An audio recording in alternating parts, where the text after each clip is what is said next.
Pope Francis and President Joe Biden met at the Vatican today ahead of the summit of G20 leaders in Rome. Il messaggio della pace. This is his message for the world of peace.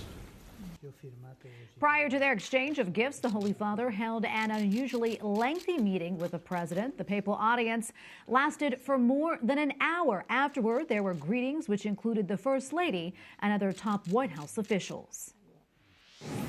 Joining us now from Rome is Andreas Thonhauser, EWTN Vatican Bureau Chief. Andreas, great to see you.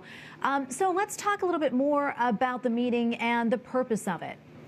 Thank you, Tracy, and good evening from Rome. This weekend is going to be a busy one here. 20 world leaders are meeting here in the Eternal City, and 3 of them are also visiting the Pope.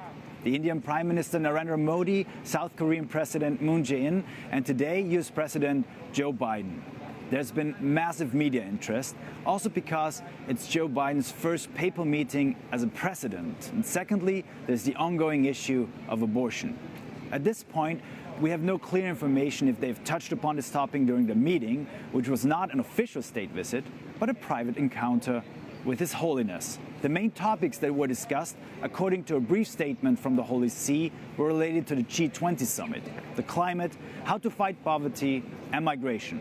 Well, Andreas, as you just mentioned, details are sort of few about the meeting between Pope Francis and President Biden, but what was the atmosphere like?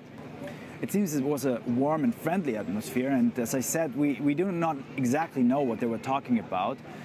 But from a Vatican statement, we know that there was a mutual commitment on the healthcare situation and the fight against COVID, as well as protecting freedom of religion and conscience.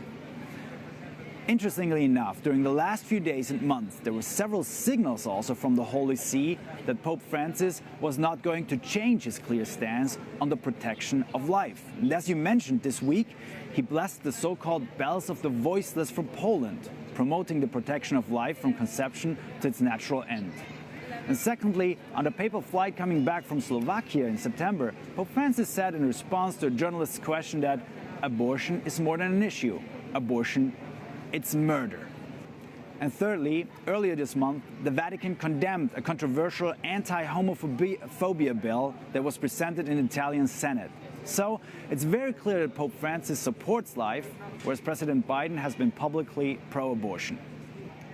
And Andreas, before I let you go, you mentioned that the Holy Father received other visitors today. What more can you tell us about their visits? Well, seen from a global Christian perspective, the visit of India's Prime Minister Narendra Modi might be even more significant. He leads the world's largest democracy, which, according to international human rights organizations, is growing more and more hostile towards religious minorities. Also, Catholics suffer from an increasing anti-Christian sentiment. Modi's own Hindu nationalist BJP party is promoting a pure Hindu nation void of any other religions. And President Biden praised the Holy See's firm stance on religious freedom and human rights. Hopefully, that will also be a topic in tomorrow's encounter.